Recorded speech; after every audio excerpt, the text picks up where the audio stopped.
One of the most controversial voices on television, not to mention a fierce competitor and a pretty fair talent in both news and sports, is out of a job. MSNBC's Keith Olbermann, host of Countdown, the highest-rated program on MSNBC, out the door so suddenly a few there apparently didn't get the memo in time. The network was still running promotional spots with his face on it an hour after he signed off for the last time this evening. He closed with a story about being fired. In the mundane world of television goodbyes, reality is laughably uncooperative. When I resigned from ESPN 13 and a half years ago, I was literally given 30 seconds to say goodbye at the very end of my last edition of SportsCenter.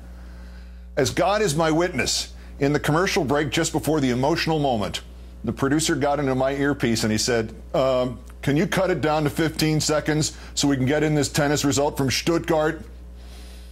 So I'm grateful that I have a little more time to sign off here.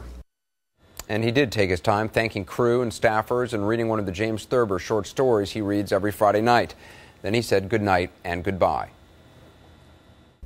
Chris Hayes filling in for Rachel Maddow on The Rachel Maddow Show is next. Again, all of my greatest thanks. Widen the shot out just a little bit so we can do one of these last time. Thank you, Brian. Good night and good luck. Keith Olbermann signing off tonight. His former network releasing a statement reading, and I quote, MSNBC and Keith Olbermann have ended their contract. The last broadcast of Countdown with Keith Olbermann will be this evening. MSNBC thanks Keith for his integral role in MSNBC's success, and we wish him well in his future endeavors.